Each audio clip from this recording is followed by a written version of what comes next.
Welcome to the In Chamber, the place where we focus on the issues and people that shape business success. I'm your co-host, Rebecca Patrick. I'm the Senior Vice President of Communications for the Indiana Chamber of Commerce. Joining me at the microphone is Anthony Shutley, our Director of Communications. In Chamber is presented by the Talent Resource Navigator. Today we're chatting with Dr. Jim Johnson, the William R. Keenan Jr. Distinguished Professor of Strategy and Entrepreneurship at the University of North Carolina. He's also the director of the Urban Investment Strategy Center at the Frank Hawkins Keenan Institute of Private Enterprise at the school.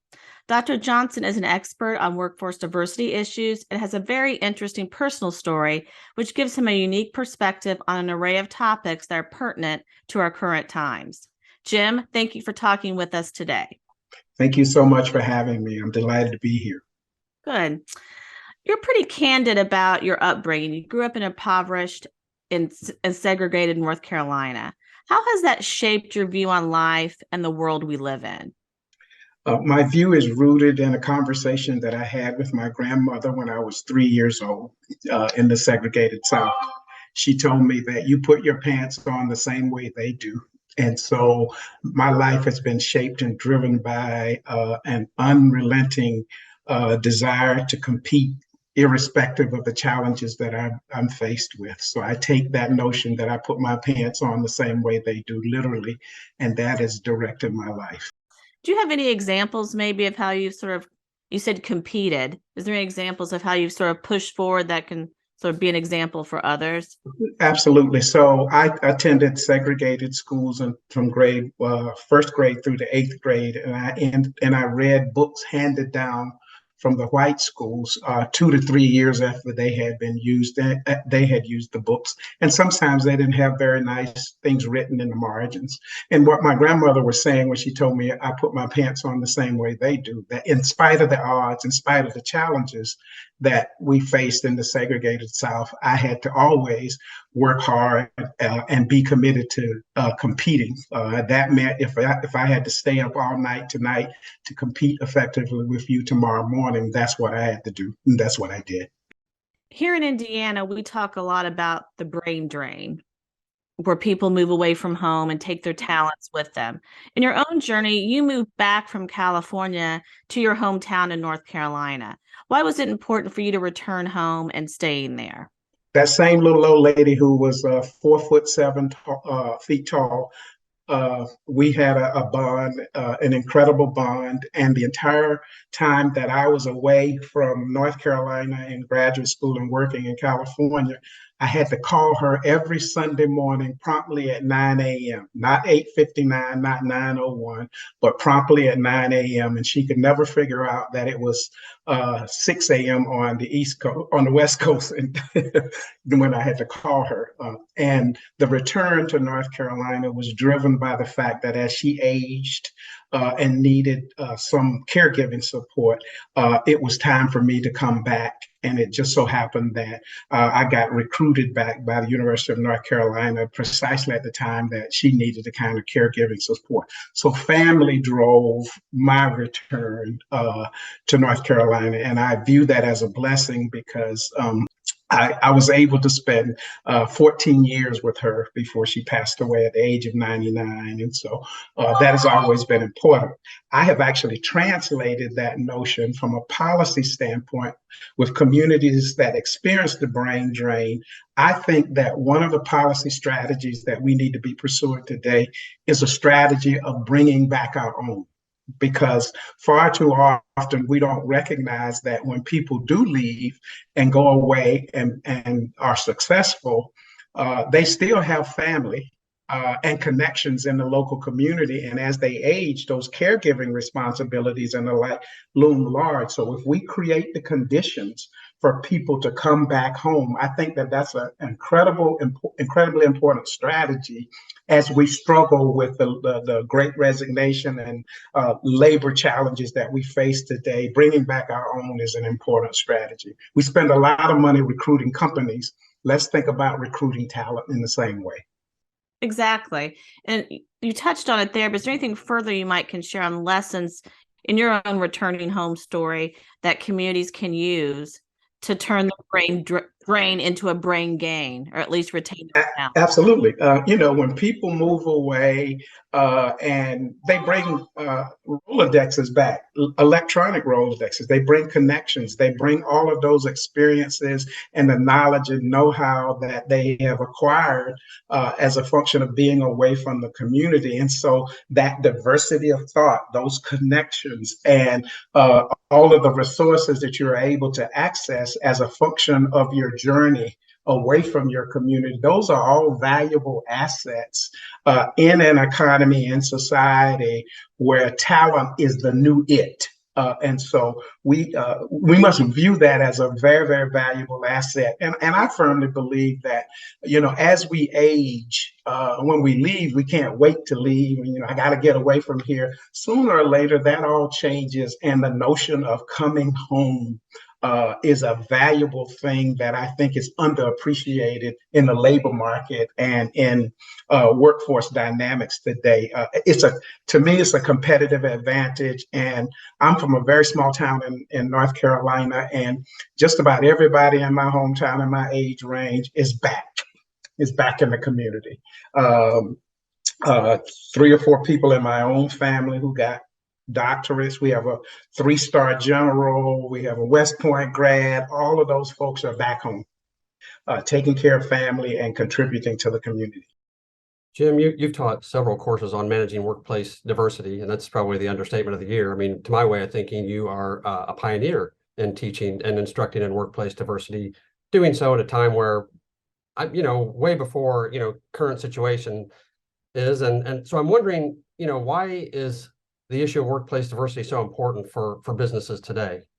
I think I mentioned that, workforce issues and talent acquisition is the new it. Our nation and indeed the world is in the midst of an unprecedented demographic transformation. Our economy, workforce, society is becoming far more diverse, not only in racial and ethnic terms, but also in terms of diversity of thought, skill set, orientation, attitudes, and a whole range of things. And I think that understanding our diversity and being able to manage it in a highly effective way is the key to our competitiveness in the global marketplace. I first taught my first workplace diversity course was taught in 1997. At that time, people were even really afraid to talk about their diversity in their background, their identity, their social orientations, all that. And now, years later, I just finished teaching it to about 20 second-year MBAs. The diversity and the scope and the range and the openness of the conversations are unbelievable in terms of it is the new it. And the companies that fail to embrace it and to manage it effectively will be the ones on the losing end because we're in such a profound shift in our population through aging and browning of our population, international migration. All of those things are going to play a role. And we need to figure out how to embrace it. We need to do a better job in institutions of teaching the importance of our diversity, not only as a social and moral goal, but as a competitive issue in a hyper-competitive global economy. I wanted to ask you how the idea of workplace diversity has evolved since you first began teaching it, as you say, in 1997. But I also wanted to kind of get you to wrap in this idea of back in 97, people were afraid to talk about workplace diversity. So what drove that fear, and how has this idea of workplace diversity evolved?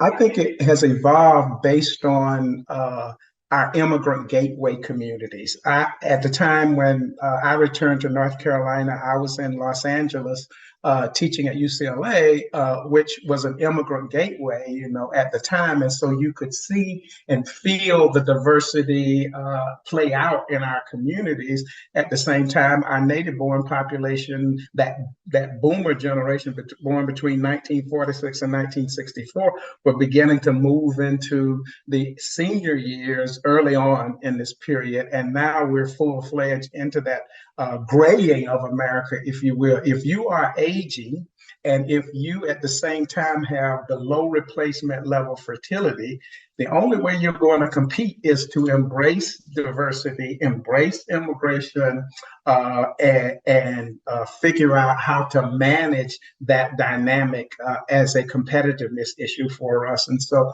I think people are fearful in general because we fear change, but the shifting demography means that there's going to be a power shift, if you will, a political dynamic, and no one wants to give up power or embrace the kinds of dramatic shifts that we're in the midst of, whether it be at the neighborhood level, at the school level, or in the workplace. People are just fearful of change, and the rate at which this change is occurring is so dramatic.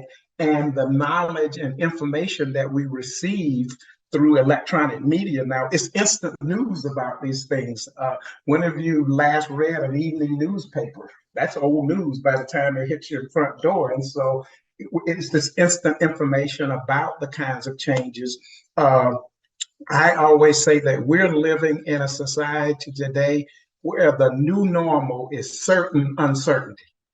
And so that's unnerving in and of itself, but the rapidity of change and the overlapping nature of disruptions today create that uncertainty, create that fear, and create that dynamic of being concerned about dramatic change that we find ourselves in the midst of. Jim, let's back up one step real quick, because we've used this term workplace diversity a lot in this conversation, and it's used an awful lot in today's nomenclature. So what is workplace diversity? How would you define true workplace diversity? Embracing not only, when I talk about diversity, I talk about the iceberg model of diversity. Diversity is not just about what you see, race, gender, identity, and all of those things. It's also about the things that you don't see. With an iceberg, you only see about 30% of it. That means that there's 70% below the surface. True diversity is about embracing the kinds of things that are below the surface. Neurodiversity is a big issue today that companies are finally beginning to address. We all are wired differently. We're born differently with different learning styles and orientations. And now we understand that things that we thought were problematic or challenges in the workplace now are really valuable add. We know that neurodiverse individuals, some of them have minds like steel traps. They're into detail. They can memorize things instantaneously and like. In a hyper-competitive global economy, we need to be able to embrace all of that. And it's particularly today with the great resignation and the like, and all of the challenges in the workplace, if 1 in 5 workers have invisible overtime, meaning you can't see the part-time work that they have to do as caregivers of children or older adults and the like, that becomes a valuable diversity piece of the puzzle that we need to embrace in terms of managing and talent acquisition and retention, because you don't see that. I don't know whether or not you have childcare responsibilities. I don't know whether or not you've lost a loved one during the pandemic. I don't know whether or not looking at you that you have mental health challenges as a function of being on lockdown for nearly 2 years. All of that is part of the diversity fabric. All of it is invisible to the eye. So now we talk a lot about people analytics, getting to the root of what makes individuals unique and what kinds of challenges and things that they face that you may not see visually with them, because we all have a predisposition towards stereotyping people, or we have phobias about all kinds of things that we really don't understand that create that discomfort and the like. We have to have more tolerance, but at the bottom of all of this and getting to the level of tolerance is embracing the iceberg model of diversity. Let's stay with that iceberg model for a minute. Mm-hmm. If you could go a little bit deeper and sort of tell us about how using personal stories perhaps can lift those icebergs and demonstrate more commonalities that we have. Absolutely. Your last point is the very key point to the iceberg model of diversity. When I walk into my class with a very diverse group of people, students from international origins from all over the United States and the like. My key takeaway at the beginning is that there are far more commonalities in this room than there are differences.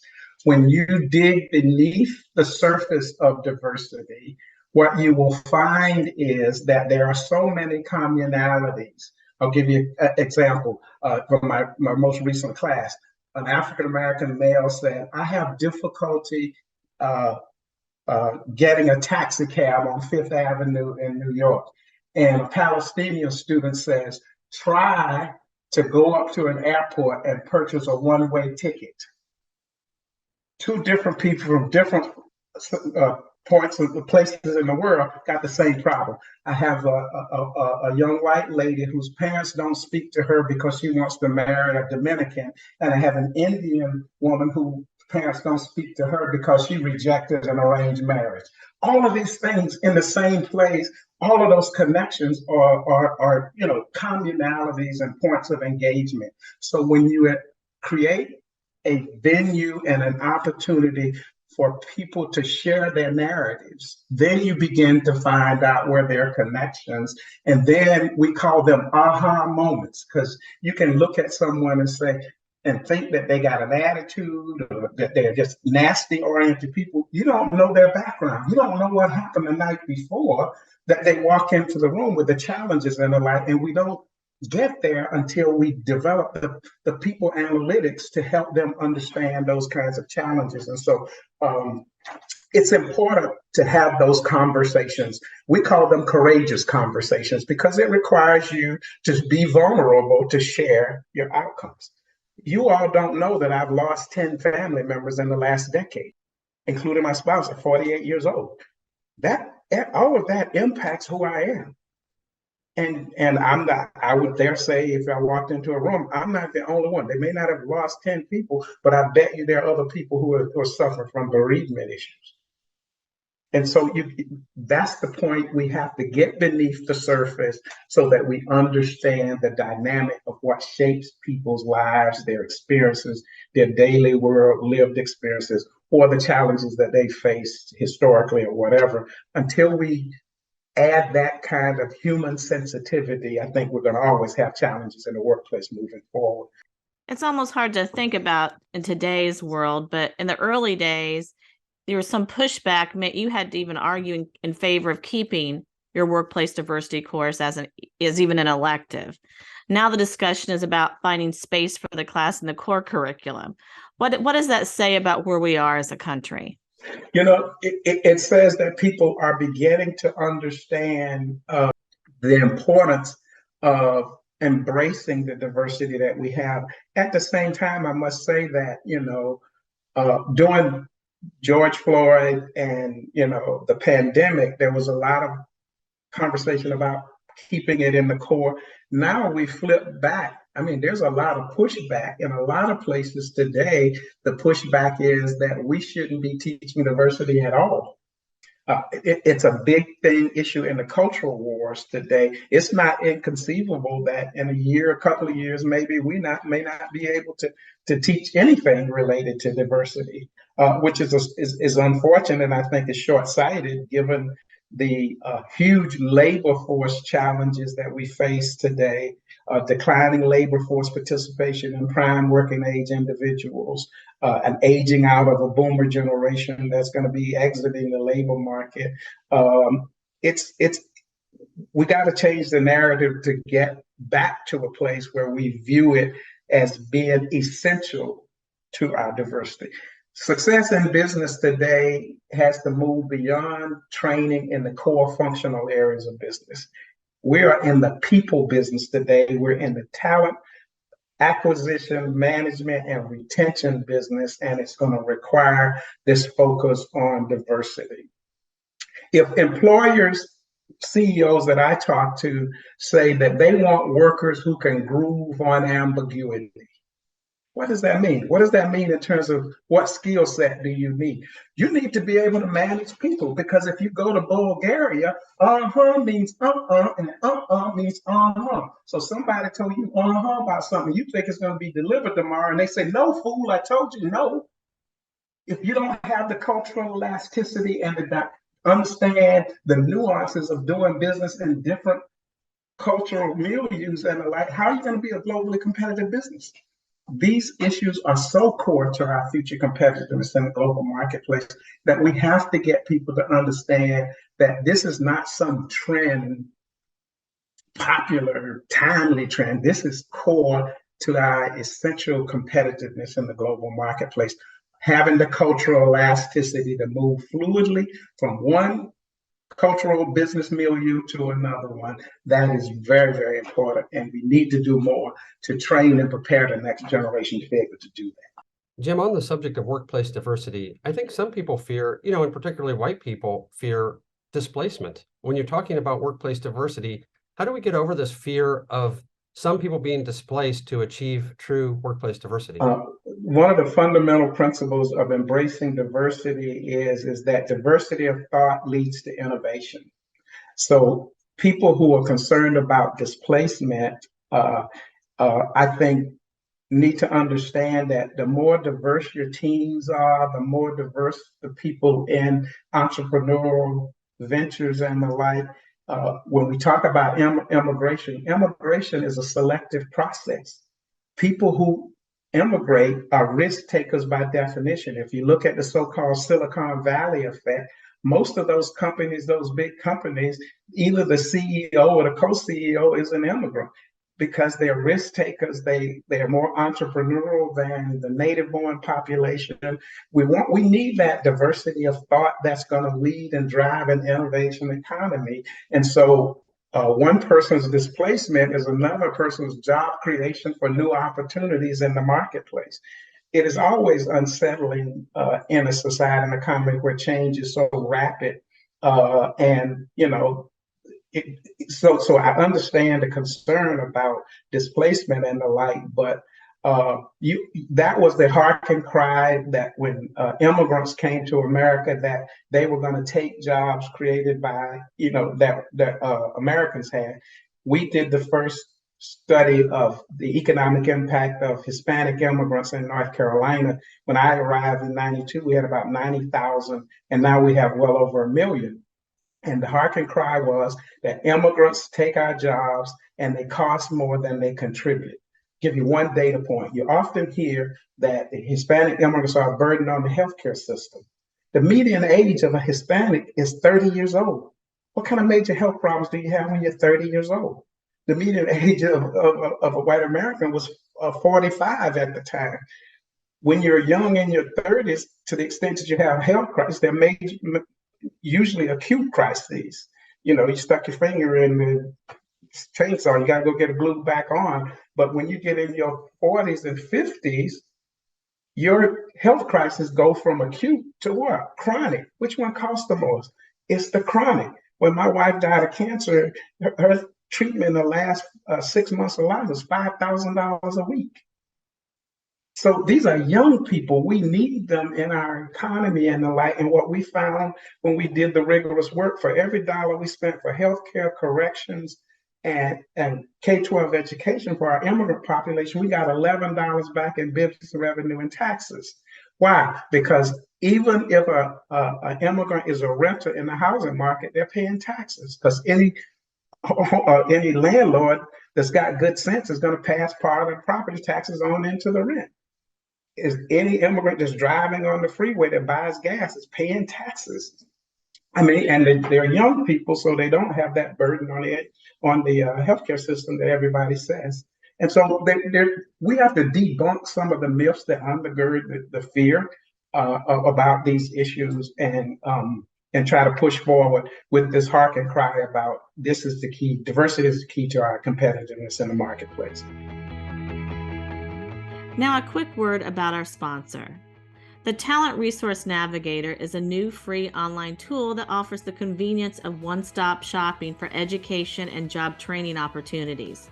Supported by on-demand customer service and technical assistance, the Navigator intentionally guides and connects individuals and employers with a tailored set of talent development resources based on each user's identified needs. Details at talentresourcenavigator.com. I was curious, you seem to be very busy in addition to of how you do it all. In addition to your higher ed teaching, you launched the Durham Scholars Program, which is an after-school camp that provides resources and mentorship for promising students. You co-founded the Global Scholars Academy, which is a K-12 school in Durham, and the Minority Male Bridge to Success, an initiative of the UNC Keenan Flagler Business School in partnership with the Academy, and it strives to improve college access for young males of color. The big question is, where do you find time for all of this, and what drives you to make things like this happen? My own experience growing up in the segregated South is the major driver, but more importantly, I think all of our initiatives that we do outside the business school are really core to our future competitiveness in the global marketplace. It's about preparing that next generation of talent that we're going to need to propel our economy and our society moving forward. Nurturing and growing that pipeline of talent, ensuring that they have the proper skill sets to be competitive in a global economy. That starts early in life. You got to give kids a fantastic start, and you got to do sustained engagement with them through the life course of K-12 to higher education so that they are able to create their own entrepreneurial journeys if they so desire, but also be equipped with the skill set that they need to that corporate America is looking for moving forward. Those individuals who are capable of grooving on amber. That's what we want to do, and that's why we spend the time we do investing in that young talent. I'm a product of that kind of investment myself, so I guess I don't view it as extra work. It's just part and parcel to what I firmly believe that I've been blessed enough to be able to pass forward to the next generation. Jim, earlier we spoke of how you've used your personal story to shed light on some things for your students. And you shared of the impact of your wife who died of cancer at age 48, far too young. And you've shared the impact of what that has had on your life's work. So how has your late wife kept you moving forward with your mission? You know, near the end, she made me commit to making sure that the after school program that we had started and that the school that we co-founded, that we make sure that those initiatives continue. And so I've spent the last 15 years trying to live up to, those expectations. I can hear that voice in the back of my head oftentimes. She didn't accept excuses for things. And so she invented just do it long before Nike ever thought about it. And so that's what keeps me going with all of this kind of work. And through my career, I have at the higher education level done the same thing. We have created training programs, K-12 education, pre-doc, post-doc training programs for the next generation of talent. So there's a whole cadre of young people that we've worked with who are the next generation of people who hopefully will carry this work on. They're doing it now, and I fully expect them, because that was core to the training that we gave them, that they're doing this kind of work. We have a state senator in Utah. We have a executive vice chancellor and provost of a major university. We got PhDs teaching all over the country. We got lawyers and other folks that we've trained over the 43 years into higher education. We've done quite a bit of that work, so hopefully it will continue on into the future. In your pursuit of inclusion, you're spearheading the development of metrics to rank businesses and cities based on how equitable they are, which I find to be a fascinating concept. Can you tell us a bit more about the initiative and why it's important? Yes, because after George Floyd and the like, you had a large number of companies come to the fore saying that they were committed to equity and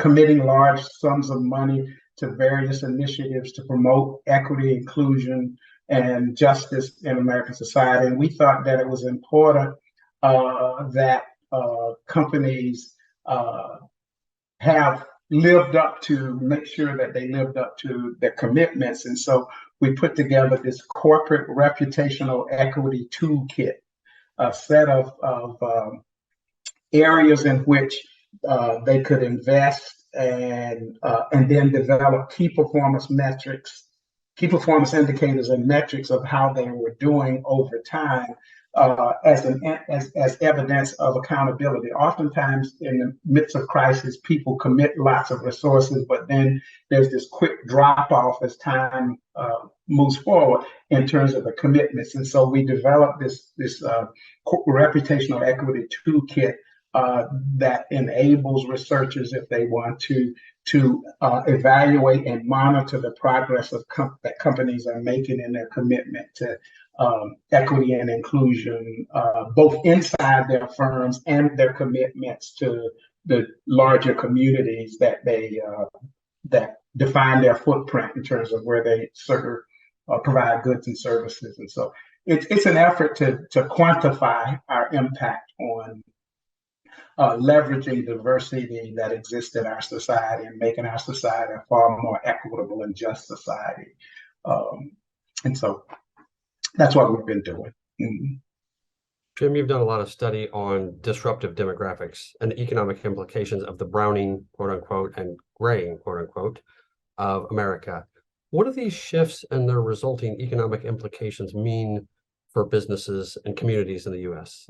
These changes are unprecedented in terms of their scope and magnitude. And we cannot afford to bury our head in the sand and ignore them. I've spent my life trying to get people to understand that we're in an information-driven economy, we're in a talent-based economy, and the way we manage these disruptive demographic changes are going to be the key to our future competitiveness in global marketplaces. So making the business case for responding to our disruptive demographic trends has been, much of what I've tried to do in my career. And, no one likes change. It's unsettling, but these changes are pretty predictable. I always start my talks by saying that, the things that we're talking about in terms of disruptive demographic changes are fairly predictable. I assure you, if you're 5 years old today, 5 years from now, you're going to be 10 years old, unless you tell a lie. I mean, these trends are, yes, you can have political processes that disrupt, you can throw up barriers to immigration and the like, all of those kinds of things. But at the end of the day, if you are an aging society with large numbers of people aging out of the marketplace, and if you have below replacement level fertility, sooner or later, you're going to need talent. If you can't reproduce it, you're going to have to import it. And so these are the kinds of things we're trying to get people to understand that they're basic to our future and future viability and prosperity. And so it's a difficult challenge because, again, at ground zero, if you're struggling to find a job, or if you've lost a job or something of that nature, you're always looking for somebody else to blame and not understanding how the dynamic of an economy works. And so we try to help people understand those dynamics. You've also published research on the economic impact of September 11th on the U.S. metropolitan communities. That's a fascinating topic to me, and I'm wondering what you found there. Well, I think 9/11 drove home very clearly how we live in a globally interconnected world, and how as traumatic an event or set of events it was, it literally disrupted our entire economy. I mean, it shut down a lot like the pandemic. We've had these massive, disruptions, and I think 9/11 was one that, first of all, again, instant information, instant news, and what drove me to focus on it is the day that 9/11 occurred. I was landing on a plane in Charlotte, North Carolina, headed to give a talk in Asheville. And when the plane landed, they held us there on the runway. And I get a text message from our office in Bangkok, Thailand, telling me what's going on in the United States. All the windows were shut on the plane, you couldn't see out. And our assistant in Bangkok, Thailand says, I'm going to find you uh, a car to rent to go back home because nothing else is going to happen. And I'm thinking that's the craziest thing I ever heard in my life. That I'm going to Asheville to give this talk. 2.5 hours later, I get off the plane, and the line for a car rental is literally 5 miles long. But I already have a resignation, so I walk up to the front of the line like a proud rooster, and get my rental car. And I walk out, and I said to the people in line, I said, I'm going to Chapel Hill. Anybody want to ride? There were like 5 people wanted to get into this little, I don't know, it was a Yugo or something. It wasn't that big, but you just think for the moment.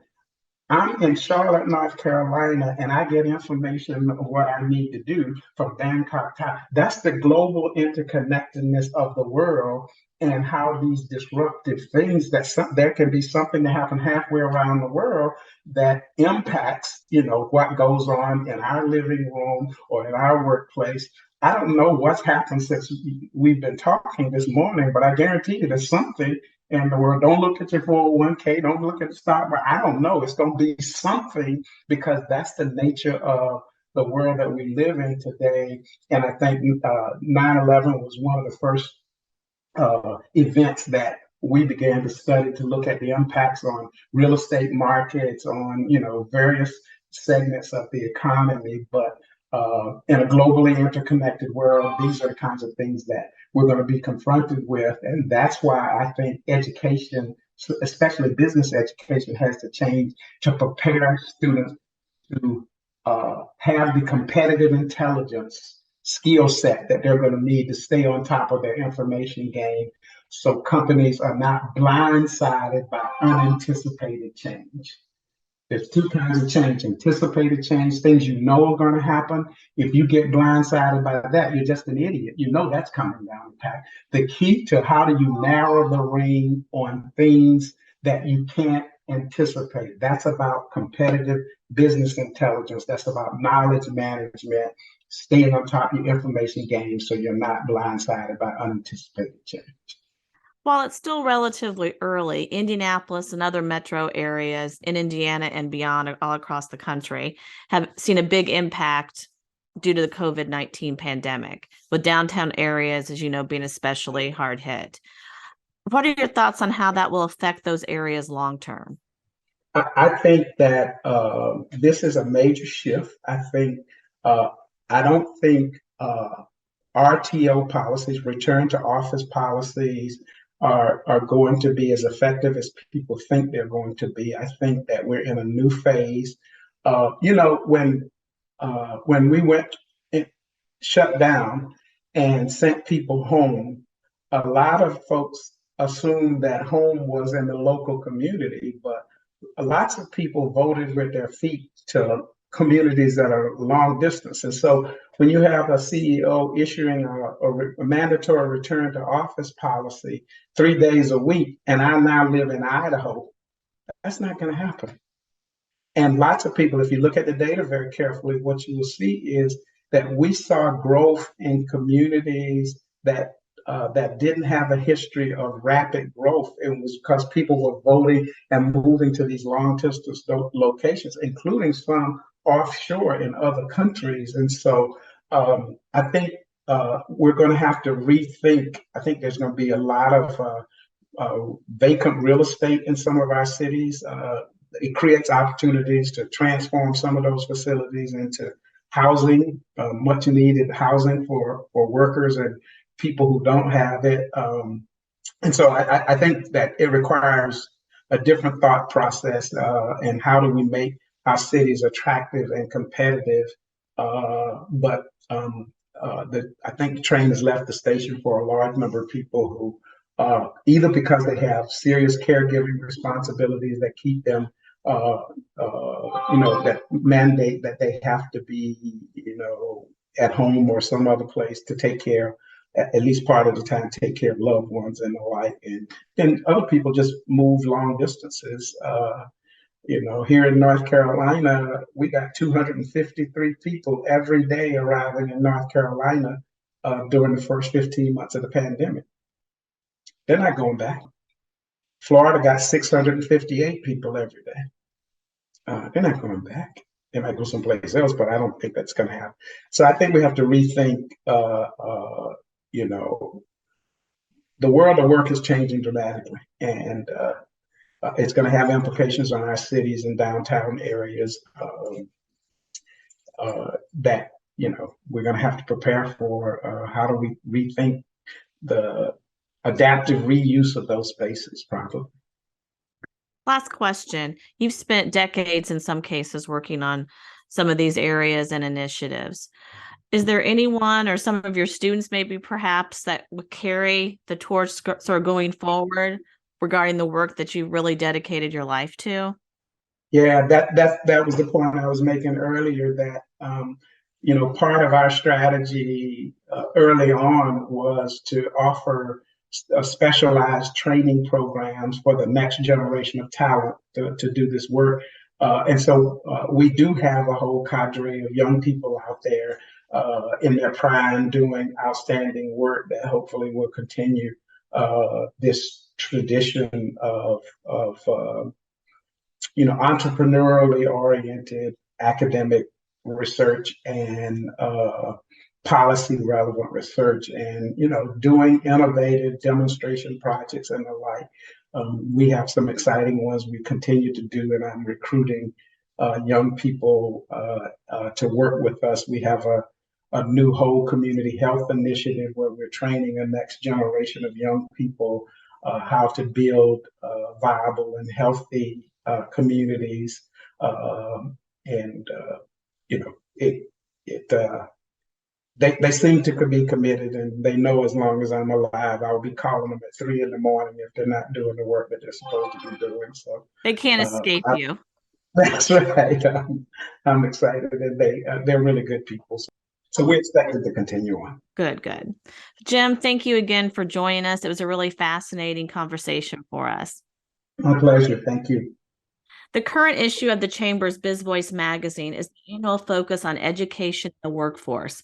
Read all the stories at bizvoicemagazine.com. In Chamber is presented by the Talent Resource Navigator. As always, thank you for listening.